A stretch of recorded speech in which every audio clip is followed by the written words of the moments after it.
Hello दोस्तों, आपका स्वागत है मेरे चैनल स्मार्ट माइंड में।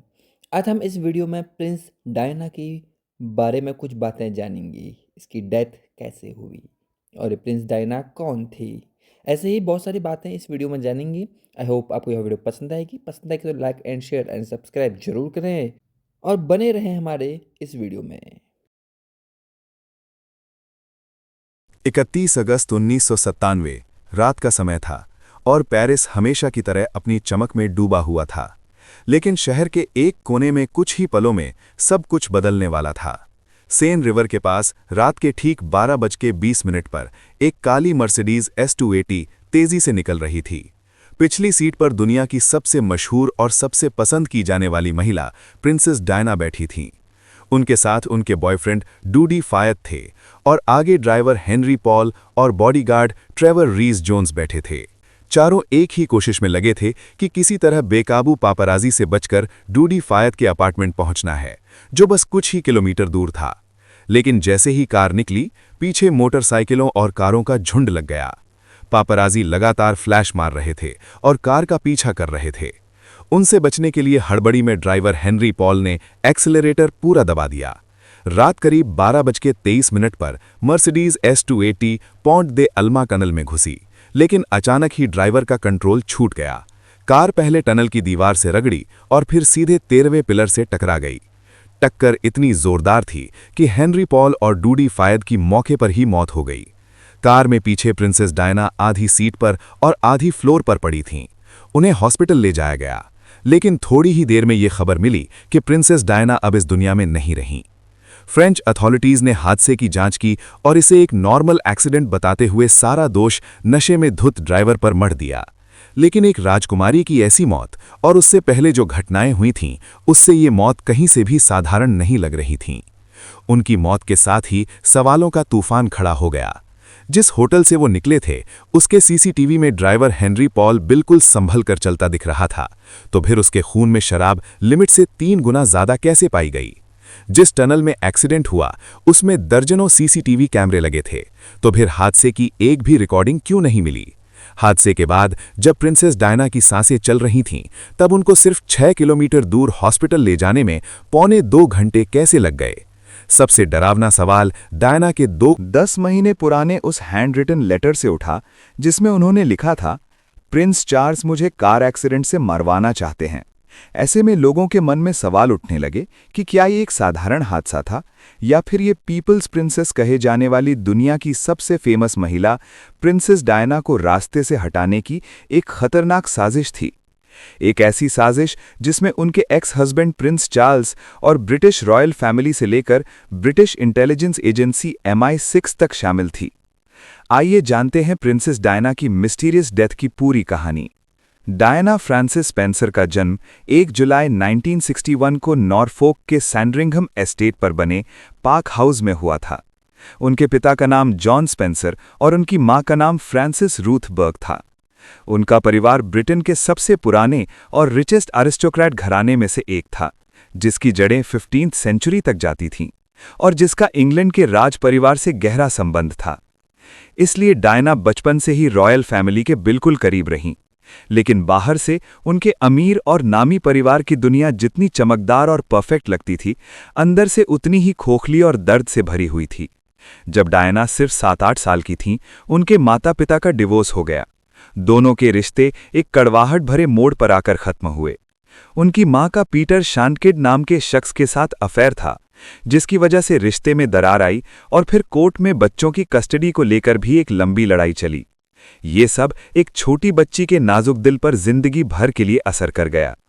कोर्ट ने मां को बच्चों की कस्टडी देने से इनकार कर दिया और चारों बच्चे सारा, जेन, डायना और छोटा भाई चार्ल्स पिता के पास ही रह गए। डायना के मन में हमेशा यही सवाल चलते कि उनकी मां उन्हें छोड़कर क्यों चली गई। उन्होंने मां के बिना बचपन गुजारा और एक खालीपन उन्हें जिंदगी भर परेशान करता रहा।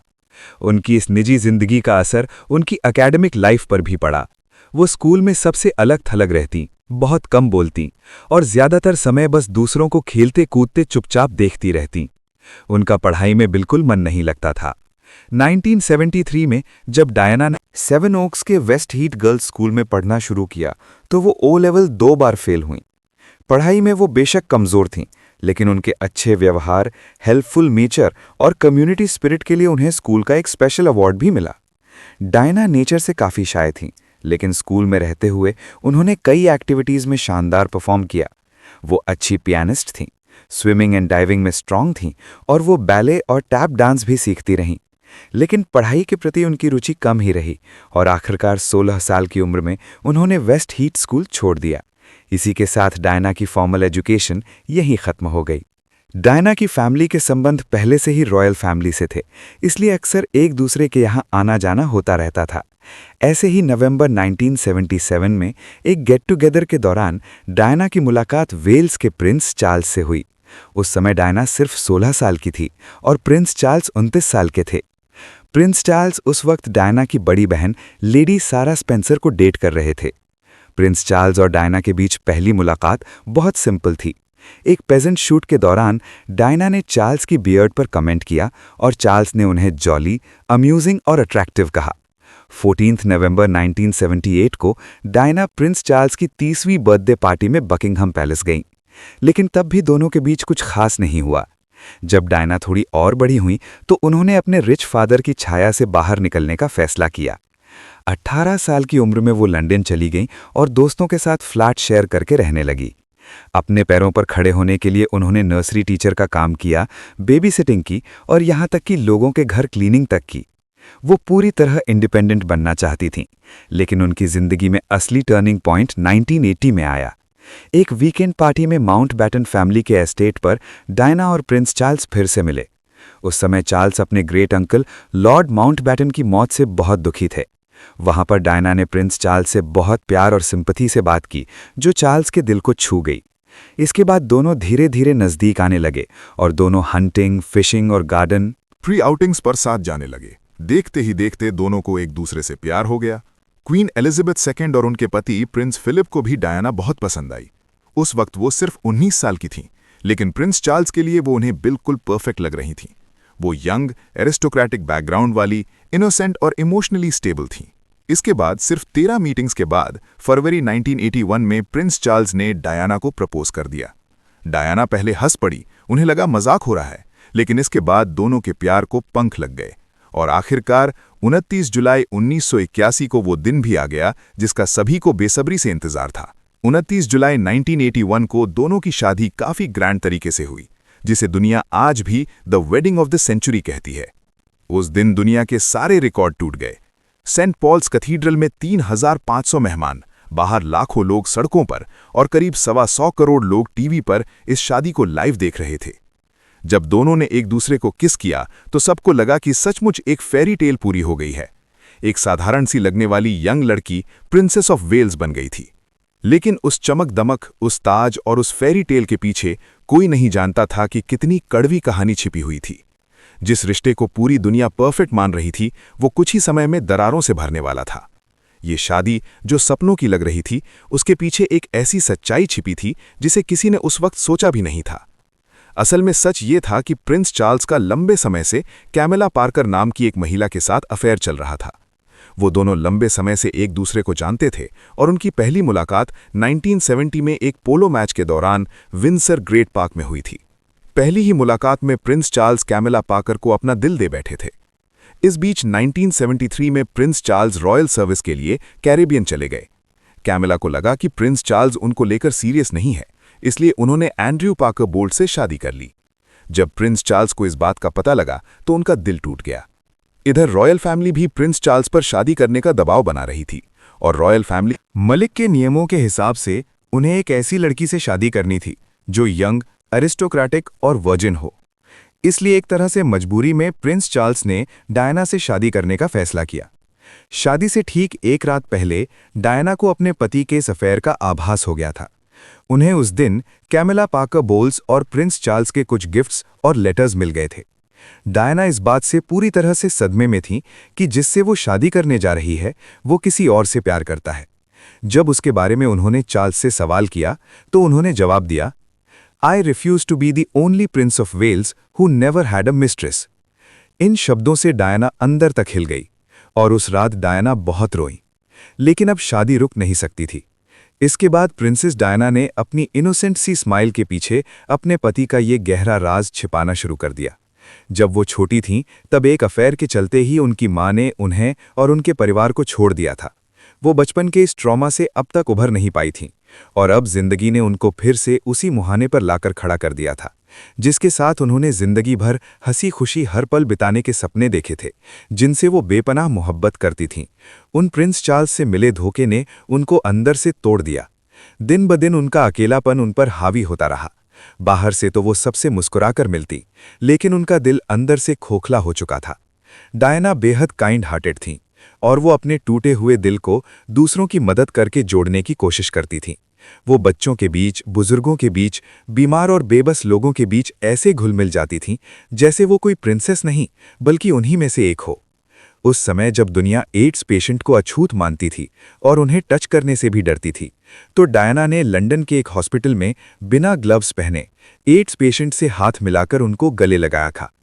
उस एक मोमेंट ने सारी दुनिया का माइंडसेट बदल दिया था। उनके इसी नरम और अपनेपन के स्वभाव की वजह से ब्रिटेन समेत पूरी दुनिया उन्हें प्यार और सम्मान भरी नज़रों से देखती थी। लेकिन विडंबना ये थी कि जिस महिला को पूरी दुनिया इज्जत और प्यार देती थी, उसी को उसके अपने महल में सबसे कम आका जाता। उसे अपने ही पति से कभी वो प्यार और सम्मान नहीं मिल सका। प्रिंसेस डायना का जरा सा वेट बढ़ जाता तो चार्ल्स टिप्पणी कर देते, जैसे वो कोई रॉयल शोपीस हों जिन्हें हमेशा परफेक्ट दिखना चाहिए।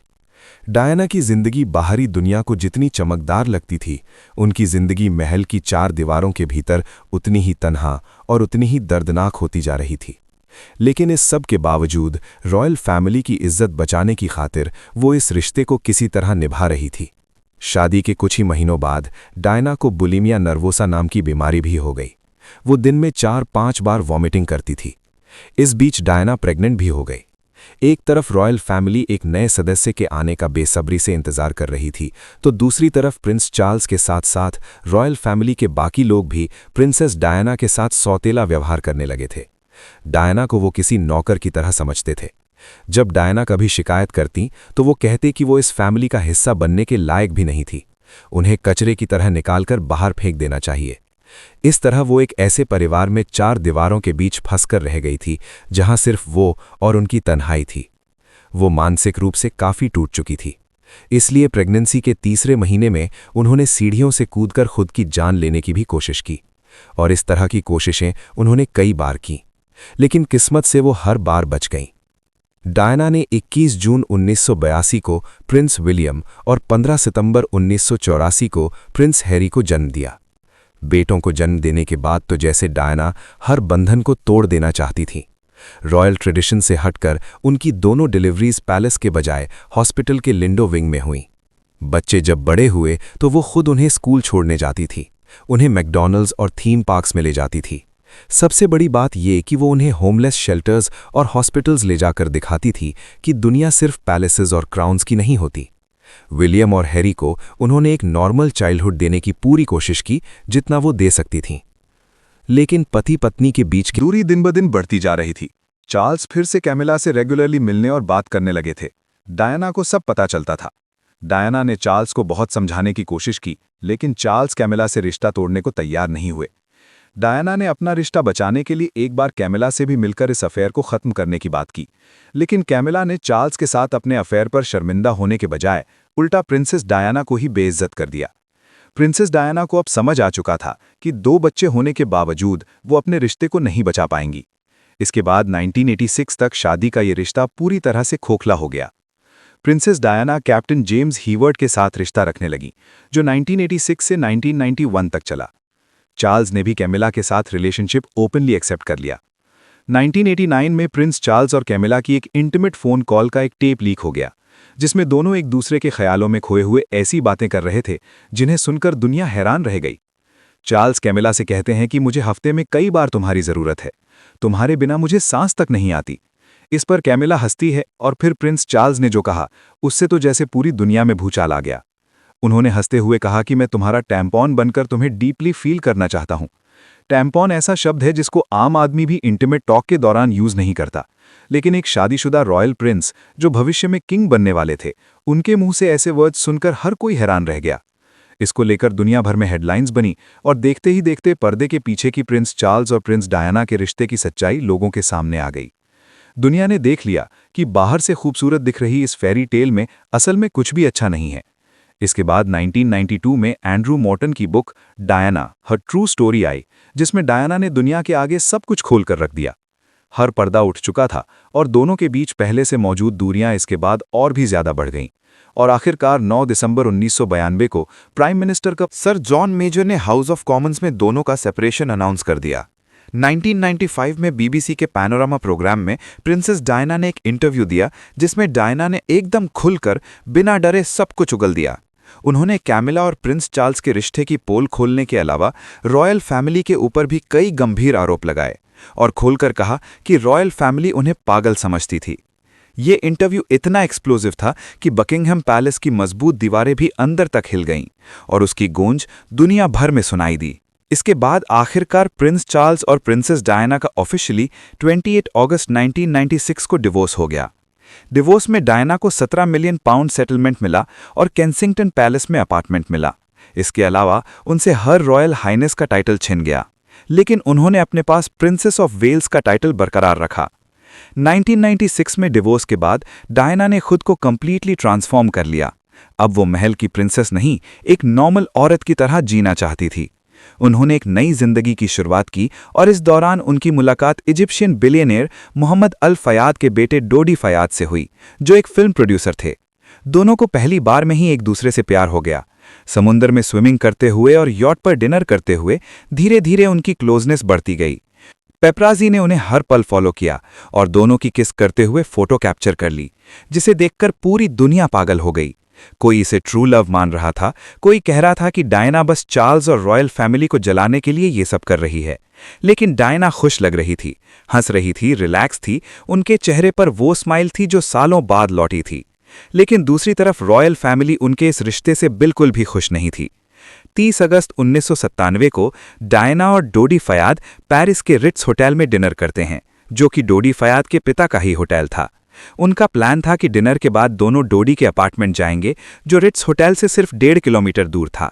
लेकिन होटल के मेन एंट्रेंस पर तस्वीरें खींचने के लिए पेपराजी का पूरा हुजूम उमड़ा हुआ था। वहां दर्जनों मोटरसाइकिलें, लगातार चेहरे पर पड़ते कैमरों के फ्लैश और शोर शराबा था। डायना पिछले 16-17 सालों में इस चेज की आदी हो चुकी थी, पर उस रात वो बहुत थकी हुई थी। डिनर के दौरान भी फोटोग्राफर्स होटल के अंदर तक घुसाए थे। डोडी इस बात से बेहद नाराज थे। वो लोग इन फोटोग्राफर्स की नज़र से बचकर बस किसी तरह से निकलना चाहते थे।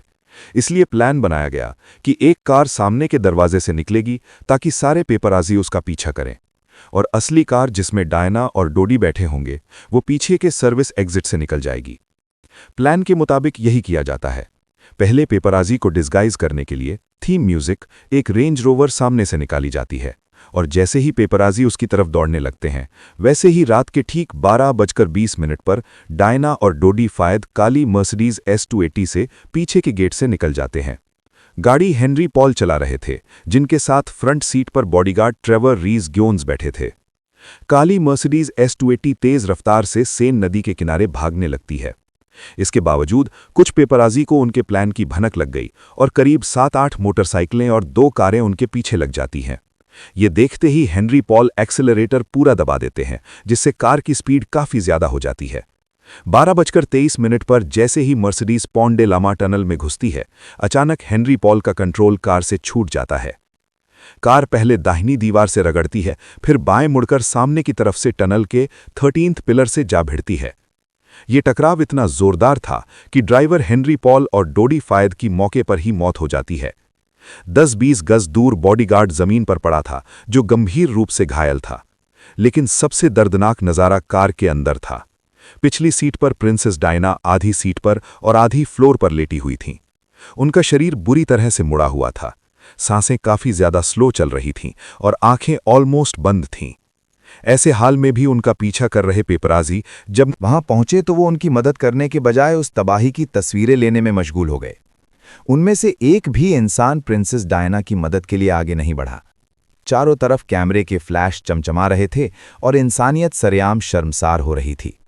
किसी के फोन करने पर फाइनली एक्सीडेंट के करीब 15 मिनट बाद 12:40 पर एम्बुलेंस मौके पर पहुंचती है। करीब 1 घंटे तक उनको वहीं पर ट्रीटमेंट देने की कोशिश की जाती है, लेकिन जब बात नहीं बनी तो करीब 1:30 बजे उन्हें एम्बुलेंस से पिटी सेल्पिटे रिपेरेवर हॉस्पिटल ले जाया जाता है। लेकिन हैरानी की बात यह थी कि एम्बुलेंस को हॉस्पिटल तक पहुंचने में 40 मिनट से ज्यादा लग गए, जबकि हॉस्पिटल वहां से महज 6 किलोमीटर दूर था। इस दौरान एम्बुलेंस को न जाने क्यों बीच रास्ते में 2 बार रोका गया। इस तरह एक्सीडेंट के करीब 1.25 घंटे बाद प्रिंसेस डायना को पिटी सेल्पिटे रिपेरेवर हॉस्पिटल के इमरजेंसी वार्ड में एडमिट किया जाता है, लेकिन तब तक काफी देर हो चुकी थी। थोड़ी देर डॉक्टर्स उनका इलाज करने की कोशिश करते हैं, लेकिन इतनी ज्यादा इंटरनल ब्लीडिंग की वजह से सारी कोशिशें नाकाम साबित होती है और ठीक 4 AM पर डॉक्टर्स हार मानकर प्रिंसेस डायना को मृत घोषित कर देते हैं। इस पूरे हादसे में किसी तरह सिर्फ बॉडीगार्ड ट्रेवर रीस जोन्स ही जिंदा बच पाया था। प्रिंसेस डायना की मौत की खबर जब दुनिया भर में फैली तो पूरा ब्रिटेन जैसे एक पल में थम सा गया। लोग सुबह सुबह रेडियो और टीवी के सामने जम गए। किसी को यकीन ही नहीं आ रहा था कि पीपल्स प्रिंसेस अब इस दुनिया में नहीं रही। लोगों के दिल में उनके लिए इस कदर प्यार था कि 6 सितंबर 1997 को जब लंदन में उनका फ्यूनरल हुआ तो दुनिया भर के करीब 2.5 बिलियन लोगों ने इसे टीवी पर लाइव देखा। ये अपने आप में एक सबसे बड़ा रिकॉर्ड था। इसके अलावा 10 लाख से ज्यादा लोग उनके अंतिम संस्कार में शामिल हुए। उनके सम्मान में 10 से 15 टन गुलदस्ते और करीब 6 करोड़ फूल छोड़े गए। वो प्रिंसेस जो लोगों के बीच जाकर उनका दर्द समझती थी, उसकी मौत से हर किसी की आंख में आंसू थे। चूंकि प्रिंसेस डायना की मौत फ्रांस की धरती पर हुई थी, इसलिए उस कार की जांच फ्रेंच अथॉरिटीज को करनी थी। 1997 से 1999 तक पूरे 2 साल तक की जांच चली और सितंबर 1999 में आखिरकार इन्वेस्टिगेशन रिपोर्ट सामने आई। रिपोर्ट के मुताबिक ड्राइवर हेनरी पॉल उस रात बुरी तरह शराब के नशे में था और उसके खून में अल्कोहल का स्तर 1.74 ग्राम प्रति लीटर था, जो कि फ्रांस की लीगल लिमिट 0.5 ग्राम्स प्रति लीटर से 3.5 गुना ज्यादा था। साथ ही उसके शरीर में एंटी डिप्रेसेंट दवाइयां भी थीं, जिससे आदमी सुस्त हो जाता है। इसके अलावा मर्सिडीज की स्पीड क्रैश के वक्त 105 से 120 किलोमीटर प्रति घंटा थी, जबकि उस टनल में स्पीड लिमिट सिर्फ 50 किलोमीटर प्रति घंटा थी। जांच रिपोर्ट के हिसाब से गाड़ी में कोई मैकेनिकल फेलियर नहीं था। इन सब वजहों से इसे एक साधारण सड़क दुर्घटना माना गया और फ्रेंच इन्वेस्टिगेशन आधिकारिक तौर पर बंद कर दी गई। लेकिन जनता को यह कंक्लूजन कुछ हजम नहीं हुआ। दुनिया भर के लोग मानने को तैयार ही नहीं थे कि प्रिंसेस डायना की मौत इतनी ऑर्डिनरी और इतने बेवकूफाना सड़क हादसे में हो सकती है। इस मामले ने तूल तब पकड़ा जब डोडी फयाद के पिता बिलियनर मोहम्मद अल फयाद ने इस पूरे हादसे को एक बड़ी कॉन्स्पिरेसी बताते हुए प्रिंस चार्ल्स के फादर प्रिंस फिलिप और रॉयल फैमिली पर प्रिंसेस डायना को मरवाने का आरोप जड़ दिया। उनका दावा था कि प्रिंस फिलिप ने ब्रिटिश इंटेलिजेंस एजेंसी MI6 के जरिए डायना और डोडी को मरवाया, क्योंकि डायना प्रेग्नेंट थी और एक मुस्लिम बच्चे को जन्म देने वाली थी। इससे ब्रिटेन समेत दुनिया की एक बड़ी आबादी के मन में शक और गहरा हो गया और कई सारी कॉन्स्पिरेसी थ्योरीज निकलकर सामने आने लगीं।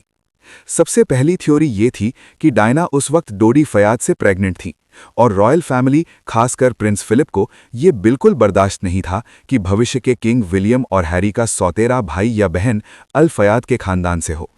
इसलिए MI6 को सीधा ऑर्डर दिया गया कि दोनों को रास्ते से हटा दो।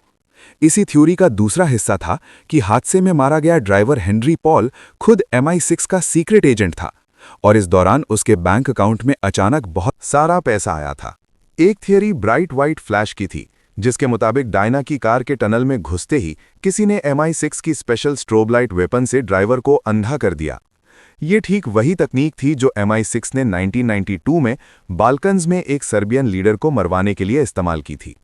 इसके अलावा एक थियरी के मुताबिक एक सफेद फिएट ऊनो ने जानबूझकर मर्सिडीज को साइड से टक्कर मारी और उसे पिलर की तरफ धकेलकर गायब हो गई। कई लोगों के हिसाब से उस कार का ड्राइवर फ्रेंच वियतनामी फोटोग्राफर था, जो बाद में हमेशा के लिए गायब हो गया। इतना ही नहीं, इस कार के मालिक जेम्स डैनसन की भी सस्पिशियस तरीके से डेथ हो गई और उसकी मौत को भी इसी मामले से जोड़कर देखा गया। इसके अलावा एक कॉन्स्पिरेसी थियरी ये थी कि रिट्स होटल के सीसीटीवी में ड्राइवर हेनरी पॉल बिल्कुल नॉर्मल चलता दिख रहा था और एक बार भी नहीं लड़खड़ाया था, लेकिन फिर भी उसके ब्लड में 1.74 ग्राम पर लीटर अल्कोहल और 20.7% कार्बन मोनोऑक्साइड मिला। लोगों का मानना था कि उसकी मौत के बाद उसका ब्लड सैंपल बदल दिया गया ताकि सारा इल्जाम उसके शराब पीकर गाड़ी चलाने पर जड़ा जा सके।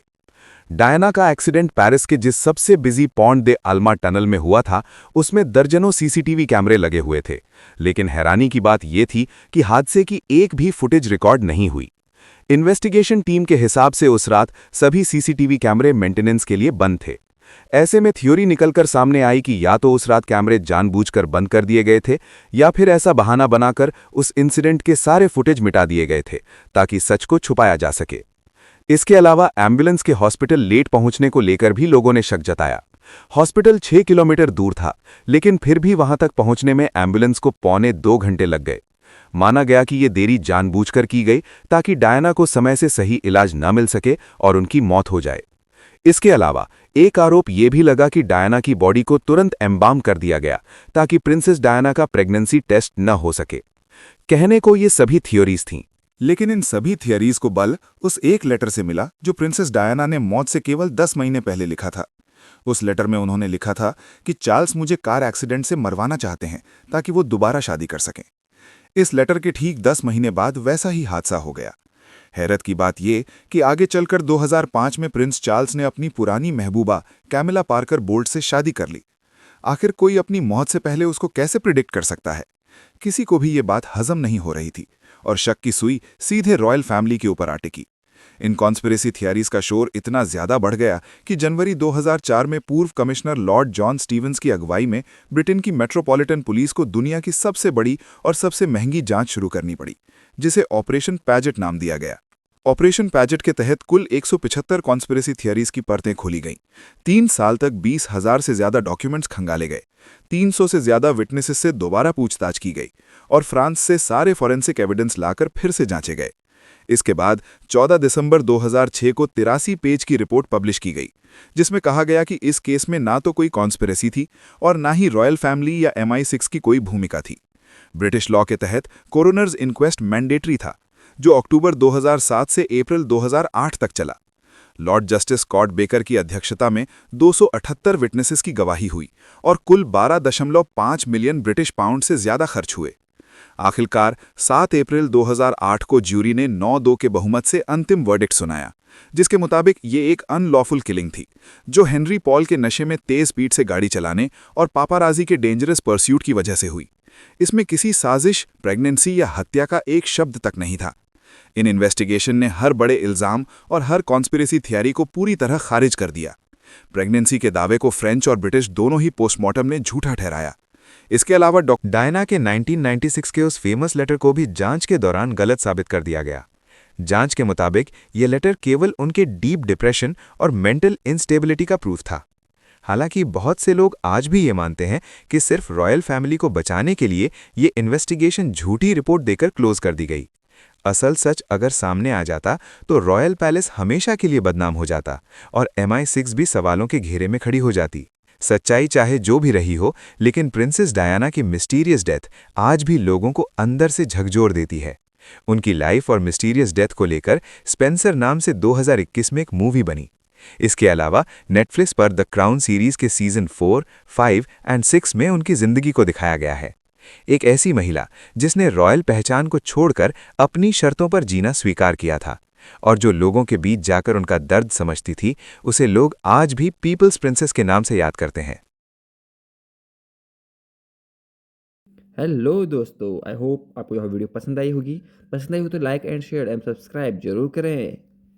मिलते हैं आपको नेक्स्ट वीडियो में, तब तक के लिए thank you for watching, bye bye.